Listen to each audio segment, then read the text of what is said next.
नमस्कार साथियों, आपने ऐसे कई सारे वीडियो देखे होंगे जिनमें आपको बताया गया है सीनियर सिटीजन की लगी लॉटरी, सीनियर सिटीजन को बहुत बड़ी खुशखबरी। लेकिन जब आप उन वीडियो को देखते हैं तो आपको पता चलता है असल में उन वीडियो में ऐसा कुछ नहीं था। जिस तरीके का थंबनेल आपको दिखा करके उस वीडियो में प्रवेश कराया गया, जिस तरीके से आपने उस वीडियो पर क्लिक किया, आपको बाद में पता चलता है कि इसमें कुछ ऐसा नहीं था। दोस्तों, यदि आपके परिवार में कोई भी वरिष्ठ नागरिक है या कोई सीनियर सिटीजन है, आपके माता पिता, आपके दादा दादी, आपके नाना नानी, या आप खुद एक वरिष्ठ नागरिक है, तो आज का वीडियो आपके लिए बहुत ही महत्वपूर्ण है। इस वीडियो में आपको ये नहीं बताऊंगा कि आपकी लॉटरी लगने वाली है। मैं आपको कोई झूठ जानकारी नहीं दूंगा, आपको कोई असत्य बात नहीं बताऊंगा। मैं केवल आपको इतना बताना चाहता हूँ कि आपकी लॉटरी आपके वो महत्वपूर्ण अधिकार है जो भारतीय कानून के तहत, भारतीय संविधान के तहत आपको दिए गए हैं।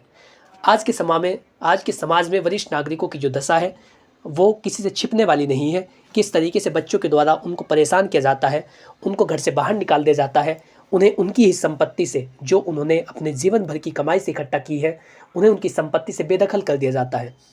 फिर उन लोगों के पास कोई भी चारा नहीं बचता कि वो क्या करेंगे, क्योंकि वो कमाई जो उन्होंने अपने पूरे जीवन भर की कमाई में इकट्ठा की है वो उन्होंने अपने बच्चों के नाम कर दी होती है। और वही बच्चे, वही उत्तराधिकारी, वही परिवार के सदस्य उनकी देखभाल नहीं करते। इसी के साथ वो किसी बैंक में जाते हैं, या वो बिजली घर में जाते हैं, वो किसी विभाग में जाते हैं, डाकघर में जाते हैं, वहाँ पर उनकी बातों को नहीं सुना जाता, या जो अधिकारी है, वो कर्मचारी है, वो उनकी बातों को नज़रअंदाज करता है। तो ये सब किन कारणों से होता है? क्योंकि वरिष्ठ नागरिकों को अपनी लॉटरी लगाना नहीं आता और उन्हें अपने अधिकारों को जानना नहीं आता। असल में वरिष्ठ नागरिकों के लिए लॉटरी उनके वो महत्वपूर्ण अधिकार ही है जो उन्हें कानून के द्वारा दिए गए हैं। विधि वार्ता के इस खास एपिसोड में आपका स्वागत है। मैं मिस्टर हरमन आपकी मदद के लिए यहाँ पर हूँ। यदि आप कुछ भी जानकारी लेना चाहते हैं तो आप कमेंट बॉक्स में लिखिए, और यदि आप चाहते हैं आपके मामले पर कोई जनरल गाइडेंस देना या फिर आप चाहते हैं कोई सलाह लेना, तो उसके लिए आप स्क्रीन पर दिए गए नंबर पर व्हाट्सअप कर सकते हैं। बहुत ही जल्द उस सवाल का आंसर आपको दिया जाएगा और आपको बताया जाएगा किस प्रकार की कार्यवाही आपके मामले में की जानी है या आप क्या क्या कर सकते हैं, जैसी भी आपकी स्थिति होगी। चलिए दोस्तों, हम बात करते हैं कि वरिष्ठ नागरिकों की लॉटरी किस प्रकार से लग सकती है और वो कैसे अपने अधिकारों को ले सकते हैं, कैसे अपने अधिकारों को छीन सकते हैं, कौन कौन से अधिकार भारतीय कानून के तहत एक वरिष्ठ नागरिक के लिए दिए गए हैं। दोस्तों, सबसे पहला अधिकार होता है मेंटेनेंस लेने का अधिकार, गुजारा भत्ता लेने का अधिकार। जब कोई व्यक्ति अपनी वरिष्ठ एज में आता है या वो जब बुजुर्ग होता है, 60 साल से अधिक होता है, आमतौर पर जो 60 साल से अधिक व्यक्ति है उनको सीनियर सिटीजन कहा जाता है, ऐसा सीनियर सिटीजन एक्ट में लिखा हुआ है। तो यदि आप सीनियर सिटीजन हैं, आप वरिष्ठ नागरिक हैं, तो आपकी शरीर की इतनी दशा नहीं होती कि आप अपने आप से कुछ कार्य कर सके या फिर आप अपने खर्चों को चलाने के लिए कुछ कार्य कर सके। तो ऐसे में कानून में ये प्रावधान किया गया है कि आपको मेंटेनेंस लेने का अधिकार है, आपको गुजारा भत्ता लेने का अधिकार है। वो गुजारा भत्ता कौन देगा? गुजारा भत्ता वही व्यक्ति देगा जो आपकी संपत्ति को हड़प कर बैठा है। जिस व्यक्ति के नाम वो संपत्ति आपके मरने के बाद दी जाएगी, वही व्यक्ति आपको मेंटेनेंस देने का अधिकारी होगा।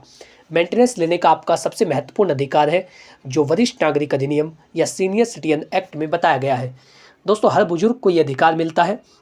यदि किसी की बेसिक नीड्स को पूरा नहीं किया जाता, उसकी आम ज़रूरतों का ख्याल नहीं रखा जाता, जो बुनियादी सुविधाएं हैं उनको देखभाल नहीं की जाती, या आपको खाना नहीं दिया जाता, आपको अपने घर में रहने नहीं दिया जाता, आपको वस्त्र नहीं दिए जाते, आप बीमार पड़ते हैं तो दवाइयाँ नहीं दी जाती, तो ये जो सारी चीज़ें हैं इनके लिए आपको मेंटेनेंस दिलाया जाता है। सीनियर सिटीजन एक्ट इस बात का प्रावधान करता है कि हर एक बुज़ुर्ग को उसके अधिकार मिले और जो प्रावधान कानून ने उनके लिए लागू किए हैं वो उन सभी चीज़ों का लाभ ले सके। इसी के साथ अपने बच्चे या उत्तराधिकारी से आप मेंटेनेंस ले सकते हैं, और जिस व्यक्ति के बच्चे नहीं हैं वो व्यक्ति भी उत्तराधिकारियों से मेंटेनेंस ले सकता है। ये सबसे बड़ा सवाल होता है। यदि किसी बुजुर्ग के कोई संतान नहीं है तो वो व्यक्ति भी मेंटेनेंस ले सकता है। वो मेंटेनेंस उनसे लेगा जो उसके उत्तराधिकारी है, या जो वरिष्ठ नागरिक के नाम जो संपत्ति है, जब वो मर जाएगा, जब उसकी डेथ हो जाएगी, तो वो संपत्ति किस व्यक्ति को दी जाएगी वही उसका उत्तराधिकारी है। और उसी का ये कानूनी कर्तव्य है कि वो अपने बच्चों को या जो अपने उसके माता पिता हैं उनको मेंटेनेंस दे। तो आप मेंटेनेंस यदि लेना चाहते हैं तो उसके लिए आपको ट्रिब्यूनल में एक आवेदन करना होगा, जो वरिष्ठ नागरिक न्याय प्राधिकरण है। आप वहाँ पर जाइए और एक शिकायत को लिखिए। आप उसमें ये बताइए, उसमें पूरी घटना को लिखिए कि किस व्यक्ति के द्वारा आपकी बेसिक नीड्स को पूरा नहीं किया जा रहा है, कौन व्यक्ति है जो आपकी बेसिक नीड्स, जो आपकी आम ज़रूरतें हैं उनको पूरा नहीं कर रहा है। इसी के साथ आपको साक्ष्य संलग्न करने होंगे, आपको एविडेंस देने होंगे जिसमें आप ये बताएंगे कि मेरी बिल्कुल भी केयर नहीं की जा रही है, मेरी देखभाल नहीं की जा रही है, मेरी संपत्ति को ले लिया गया है, लेकिन मेरी बिल्कुल भी मदद नहीं की जा रही और मेरी जो बुनियादी ज़रूरतें हैं उनका ख्याल नहीं रखा जा रहा है। ये बातें आप बताएंगे। इसी के साथ उन व्यक्ति को नोटिस जारी होगा। जब आप शिकायत दर्ज करा देते हैं, फिर एसडीएम साहब के कार्यालय से उन व्यक्ति को नोटिस जारी होगा, उन्हें कोर्ट में बुलाया जाएगा, उनसे पूछा जाएगा कि किस तरीके से तुम इन्हें मेंटेनेंस नहीं दे रहे हो या फिर इनको मेंटेन नहीं कर रहे हो, इनकी बेसिक नीड्स को पूरा नहीं कर रहे हो। ये बातें उनसे पूछी जाएगी। दोनों पार्टियों को बुलाया जाता है। यदि वो कहता है कि मैं मेंटेनेंस नहीं दूंगा तो उसको जेल होगी। यदि वो नहीं कहता, वो कहता है कि मैं मेंटेनेंस दूंगा या मैं मेंटेन करने के लिए पूरी तरीके से तैयार हूँ, तो उस व्यक्ति को ये आदेश दिया जाता है कि वो कितने रुपए का मेंटेनेंस कितनी तिथि को अदा करेगा या कितने रुपए अपने माता पिता को देगा। एक वरिष्ठ नागरिक के लिए, एक बुजुर्ग व्यक्ति के लिए अधिकतम 10,000 रुपये का मेंटेनेंस हो सकता है, ऐसा सुप्रीम कोर्ट ने अपने एक निर्णय में बताया था। तो यदि आप चाहते हैं कि अपने बच्चों से मेंटेनेंस लेना, तो इस पूरी प्रक्रिया को जो मैंने आपको पहले बताई है, आप उसका पालन करेंगे और वो मेंटेनेंस तय कर दिया जाएगा। ये आपका सबसे पहला और एक महत्वपूर्ण अधिकार है कि आप अपने बच्चों से, अपने उत्तराधिकारियों से मेंटेनेंस डिमांड कर सकते हैं। चलिए दोस्तों, अब बात करते हैं आपके दूसरे अधिकार की जो बहुत महत्वपूर्ण है। वो है प्राथमिकता का अधिकार, राइट टू प्रायोरिटी। यदि आप किसी भी विभाग में जाते हैं, किसी कार्यालय में जाते हैं, वो चाहे प्राइवेट ऑफिस हो या फिर वो सरकारी कार्यालय हो, सरकारी दफ्तर हो, आप कहीं पर भी जाते हैं तो आपको प्रायोरिटी लेने का अधिकार है। ये आपका एक महत्वपूर्ण अधिकार है जो कानून में उल्लेखित किया गया है। यदि आप किसी भी दफ्तर में जा रहे हैं, किसी कार्यालय में जा रहे हैं, वहाँ पर चाहे कितनी ही लंबी लाइन लग रही हो, लेकिन सबसे पहले जो कार्य होगा वो आपका होगा, क्योंकि कानून आपको इसके लिए इजाज़त देता है। कानून ये कहता है कि यदि कोई बुजुर्ग व्यक्ति आपके पास आता है तो आप सबसे पहले उस व्यक्ति का कार्य करेंगे। यदि ऐसा नहीं हुआ था या फिर ऐसा नहीं किया जाता, अधिकारी इस नियम का पालन नहीं करते, तो उनके खिलाफ भी कानूनी कार्रवाई की जा सकती है। तो हमेशा आपको ध्यान रखना है कि राइट टू प्रायोरिटी का आपको पालन कराना है, आपको प्राथमिकता के अधिकार का उपयोग करना है। वैसे तो नैतिक तौर पर यदि हमारे पास कोई बुजुर्ग व्यक्ति आता है किसी कार्य को लेकर के, तो हमारी ये जिम्मेदारी है कि हम उसका कार्य पहले करें, क्योंकि वो व्यक्ति इतना समर्थ नहीं है कि वो ज़्यादा देर तक खड़ा हो सकता है या फिर वो बार बार चक्कर काट सकता है। लेकिन जो मोटी बुद्धि के लोग हैं, जो नैतिक बातों को नहीं समझते, उन्हीं के लिए कानून लागू किया गया है। उन्हीं के लिए ये बताया गया है कि राइट टू प्रायोरिटी एक बुजुर्ग का अधिकार है और इसका अधिकार आपको देना होगा। यदि आप इसके अधिकार को छीनते हैं तो आपके खिलाफ कानूनी कार्रवाई की जाएगी। तो दूसरा आपका महत्वपूर्ण अधिकार था, दूसरी आपकी लॉटरी थी, वो है प्राथमिकता का अधिकार। दोस्तों, तीसरी बात है संपत्ति वापस लेने का अधिकार। आपका तीसरा और एक महत्वपूर्ण अधिकार है जो वरिष्ठ नागरिक अधिनियम है, सीनियर सिटीजन एक्ट, उसके सेक्शन 23 के तहत यदि आपने अपनी संपत्ति को अपने किसी भी बच्चे को या अपने उत्तराधिकारी को इस शर्त पर दिया था, इस एवज में दिया था, इस आधार पर दिया था कि ये बच्चा मेरी केयर करेगा, मेरी देखभाल करेगा, मेरी बेसिक नीड्स को पूरा करेगा, या ये वो सारे कर्तव्यों को पूरा करेगा जो एक बच्चे को अपने माता पिता के प्रति करने चाहिए। वो क्या हो सकता है? उसको खाना देगा, समय पर उसको दवाइयाँ ला करके देगा, वो बीमार पड़ता है तो उसके स्वास्थ्य की जांच कराएगा, उसको रहने के लिए घर देगा। तो ये जो बुनियादी ज़रूरतें हैं, जो बेसिक नीड्स हैं, इनका पालन करना एक बच्चे की नैतिक जिम्मेदारी है। यदि वो इनको करने से वंचित हो जाता है या वो ऐसा नहीं करता है, तो फिर उस व्यक्ति को ऐसा प्रावधान किया गया है कि आप उससे मेंटेनेंस ले सकते हैं, और यदि आपने संपत्ति को उस व्यक्ति के नाम ट्रांसफ़र कर रखा है तो वो संपत्ति आपको वापस दिला दी जाती है। ये सेक्शन 23 बताता है। तो ये आपका महत्वपूर्ण अधिकार है कि आप संपत्ति को वापस ले सकते हैं। लेकिन हमेशा आपको ध्यान रखना है, जब भी आप प्रॉपर्टी को ट्रांसफ़र कराइए तो उसमें एक कंडीशन मेंशन कराइए कि बच्चे की देखभाल यदि वो नहीं करेगा तो मैं उससे संपत्ति वापस ले सकूँगा। यदि आप ऐसा नहीं करते हैं तो फिर सेक्शन 23 का लाभ आपको नहीं दिया जाएगा। हमेशा ध्यान रखिए, जब भी आप प्रॉपर्टी को ट्रांसफ़र कर रहे हैं तो उसमें कुछ कंडीशनें मेंशन कराइए। यदि ये देखभाल नहीं करेगा तो संपत्ति मेरे पास आ जाएगी, यदि ये मुझे अपने घर में रहने नहीं देगा तो संपत्ति मेरे पास आ जाएगी, यदि ये मुझे खाना नहीं देगा, समय पर खाना नहीं देगा, दवाइयाँ ला करके नहीं देगा, बेसिक नीड्स को पूरा नहीं करेगा, तो संपत्ति मेरे नाम पर आ जाएगी। यदि आप ये बातें लिखवा देते हैं तो फिर उस ट्रांसफ़र डीड को, उस गिफ्ट डीड को कैंसिल कर दिया जाता है और वो संपत्ति आपके नाम वापस आ जाती है। तो ये आपकी लॉटरी लगने वाली बातें हैं। सारी बातें बहुत ही महत्वपूर्ण हैं, इनको कहीं पर आप नोट कर लीजिए, क्योंकि आपके पूरे जीवन में काम आएगी और आप अपने दोस्तों को, अपने परिचित व्यक्ति को भी बातें बता सकते हैं। दोस्तों, आपका चौथा अधिकार है संपत्ति को बांटने का अधिकार। देखिए, कई सारे ऐसे हैं जो आपको कहते हैं कि मेरा भी अधिकार है, यदि आपके बेटे ने आपके घर में कुछ कार्य करा दिया है तो वो कहता है कि मैंने इसमें कंस्ट्रक्शन का कार्य करा है, इसलिए ये घर मेरा भी है। या बहुत सारे आपको ऐसी सलाह देते हैं कि बच्चे की सलाह के बिना आप अपनी प्रॉपर्टी को ट्रांसफ़र नहीं कर सकते, आप उसे बेच नहीं सकते। तो दोस्तों ऐसा कुछ नहीं है। जो आपकी संपत्ति है, आपकी सेल्फ एक्वायर्ड प्रॉपर्टी है, आपने अपनी कमाई से उसे खुद खरीदा है, उस संपत्ति पर केवल आपका अधिकार होता है और आपका ही नहीं, जिस व्यक्ति के भी नाम वो संपत्ति होगी उसका अधिकार उस संपत्ति पर होगा। और आप उसे बेचने के लिए, ट्रांसफ़र करने के लिए, गिफ्ट करने के लिए पूरी तरीके से स्वतंत्र है। आप जो चाहे उस संपत्ति का कर सकते हैं। लेकिन यदि कोई आपको ये सलाह दे रहा है कि आप उसको बेच नहीं सकते, तो वो उसको हड़पने की फिराक में है, वो चाहता है कि वो संपत्ति आप उसे दे दें। तो हमेशा आपको ध्यान रखना है कि संपत्ति पर आपका अधिकार होता है। किसी के कहने से, किसी के दबाव में, किसी के प्रेशर में आप कभी भी संपत्ति को ट्रांसफ़र ना करें। ऐसा आपके लिए घातक सिद्ध हो सकता है, क्योंकि जो व्यक्ति ये चाह रहा है कि आप उसे संपत्ति दें, अब गलती से यदि आपने संपत्ति उसके नाम कर दी तो वो आपको घर से बाहर निकाल देगा। आपके ही घर से, जो आपने अपनी जीवन भर की कमाई से इकट्ठा किया है, उसी घर से आपको बेदखल कर देगा।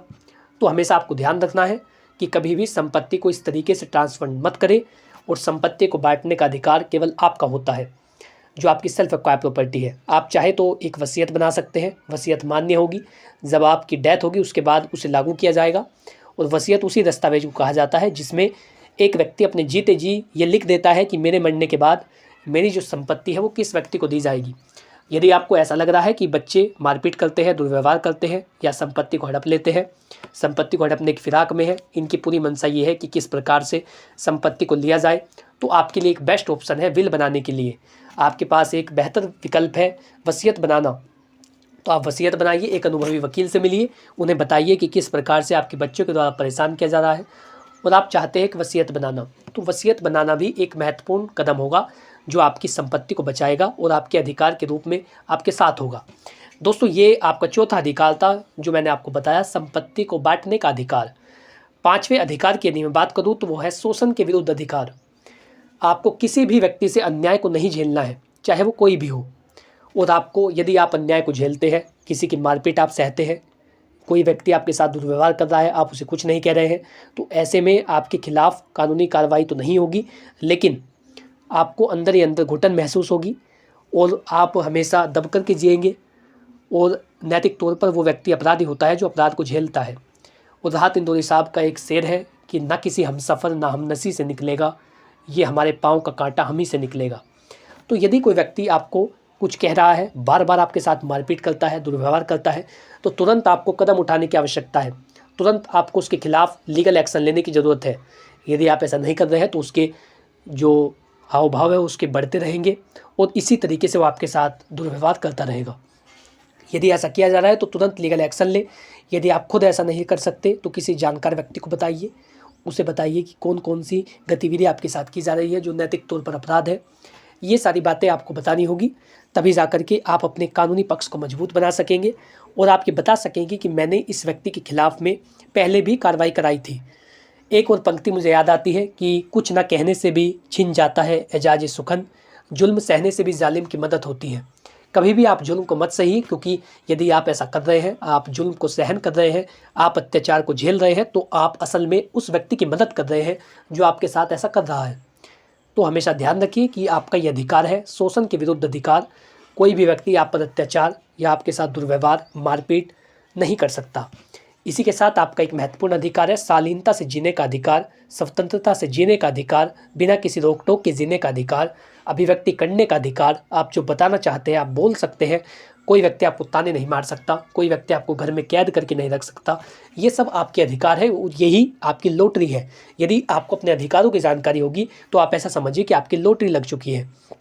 आपका अंतिम अधिकार है मुफ्त कानूनी सहायता लेने का अधिकार।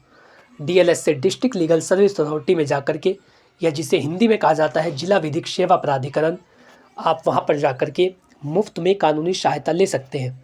यदि आपकी कोई कानूनी समस्या है और आपको लगता है कि आपके पास इतना पैसा नहीं है कि आप वकील को पैसा दे सकेंगे, तो इन सभी चीज़ों के लिए आपके पास एक वकील का होना बहुत ज़रूरी होता है और आप मुफ्त में वकील ले सकते हैं। DLS में जाकर, डिस्ट्रिक्ट लीगल सर्विस अथॉरिटी में जाकर के आपको मुफ्त में वकील मिलता है जो आपके केस में आपके दस्तावेजों को तैयार करेगा, जो आपका पक्ष रखेगा, आपका प्रतिनिधित्व करेगा, तो आपको कानूनी सहायता लेने के लिए भी कहीं पर भटकने की ज़रूरत नहीं है।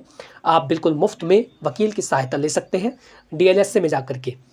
तो ये वो आपकी लॉटरी थी जो इस वीडियो में आपने जानी, और इस वीडियो में आपको कुछ भी बात झूठ नहीं बताई गई है, कोई भी असत्य बात नहीं बताई गई है। वास्तव में जो आपके अधिकार है केवल वही आपको बताए गए हैं, और मैं आशा करता हूँ कि आपको बिल्कुल लगा होगा कि आपका समय जाया नहीं किया गया है।